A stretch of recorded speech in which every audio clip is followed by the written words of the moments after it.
जय हिंद। एक क्वेश्चन है कक्षा 10th क्लास के मैथ का समानांतर चैप्टर से लिया गया है कि समांतर श्रेणी यानी एपी 3 8 13 18 डॉट डॉट डॉट का कौन सा पद जो है 78 है। इस टाइप के क्वेश्चन आप मेरे इस वीडियो में और देखे होंगे। आप इस क्वेश्चन को भी आप समझ लीजिए। तो इस क्वेश्चन को सॉल्व करने के लिए भी हम लोग लिखेंगे हल और एपी कितना दिया गया है इसको लिखेंगे। एपी दिया गया है 3 8 13 18 डॉट डॉट डॉट। इससे आपको प्रथम पद डी यानी पदांतर निकालना पड़ेगा जिसको हम असामांतर कहते हैं और टीएन दिया गया है यानी यहाँ से आप ए का मान निकालेंगे। ए का मतलब प्रथम पद कितना है 3 है।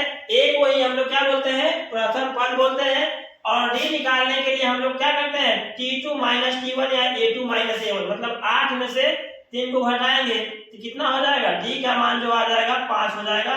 और जो लास्ट में जो 78 दिया गया है ये क्या दिया गया है TN दिया गया है। कितना दिया गया है 78 दिया गया है। तो सूत्र से इसका सूत्र क्या होता है हुआ याद है आप लोगों को। सूत्र होता है TN बराबर A plus N minus 1 into D. क्या होता है Tn बराबर a plus N minus 1 into D. इसी फार्मूला में हम लोग सेट करें तो इसमें जो मान दिया गया है Tn का ये Tn के मान दिया गया है 78। तो Tn के नीचे हम लोग क्या लिखेंगे 78 लिखेंगे और a का मान देखिए यहाँ दिया गया है कितना 3 तो यहाँ 3 हो जाएंगे। n का मान नहीं दिया हुआ है। क्यों नहीं दिया गया है जब भी आप क्वेश्चन पढ़ेंगे तो कहा जाता है 5वां पद निकालिए 7वां पद निकालिए 8वां पद निकालिए 50वां पद निकालिए तो वहां पे वो दिया गया रहता है n का मान। लेकिन यहाँ पे कह रहा है कौन सा nवां पद जो होगा 78 होगा तो इसीलिए यहाँ पे Tn हो गया 78 और n का मान नहीं दिया गया तो n की जगह पे n रह गए। कितना निकाले हम लोग d का मान जो निकाले हैं वो 5 निकाले हैं तो d के जगह पे हम लोग लिखेंगे 5 यानी 78 के तो 78 हो जाएंगे बराबर यहाँ 3 प्लस आप इसमें गुणा कराएं कितना होगा 5 में अगर आप n से गुणा कराएंगे तो ये हो जाएगा 5n माइनस यहाँ देखिए ये दिया गया है 5 में 1 से गुणा कराएंगे कितना होगा 5। अब आप देख सकते हैं कि 5 जो है इसको हम लोग माइनस करेंगे। जैसे यहाँ देखिए ये 78 बराबर हो जाएगा कि 3 में से 5 घटेगा तो कितना हो जाएगा -2 प्लस ये जो होगा 5n हो जाएगा कितना हो जाएगा 5n।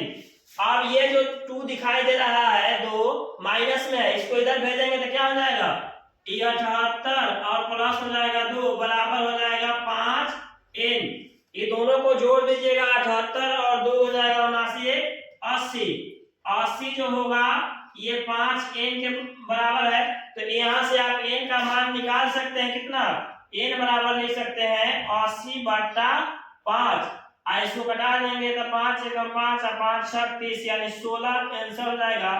n का मान जो अतः लिख सकते हैं कि 16वां पद जो है ना 16वां पद जो होगा ये आपका 78 हो जाएगा। कितना होगा 16वां पद जो होगा 78 हो जाएगा।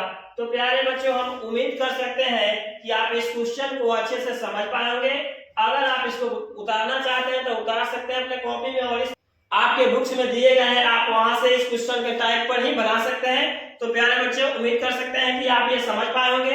अगर इस तरह का वीडियो और देखना चाहते हैं तो मेरे चैनल को सब्सक्राइब कीजिए, वीडियो को लाइक तथा शेयर कीजिए ताकि मेरे हर आने वाले वीडियो का नोटिफिकेशन आपके पास सफलतापूर्वक पहुंचते रहे। तो डियर फ्रेंड्स मिलते हैं हम लोग फिर से एक नए वीडियो में। तब तक के लिए धन्यवाद। जय हिंद।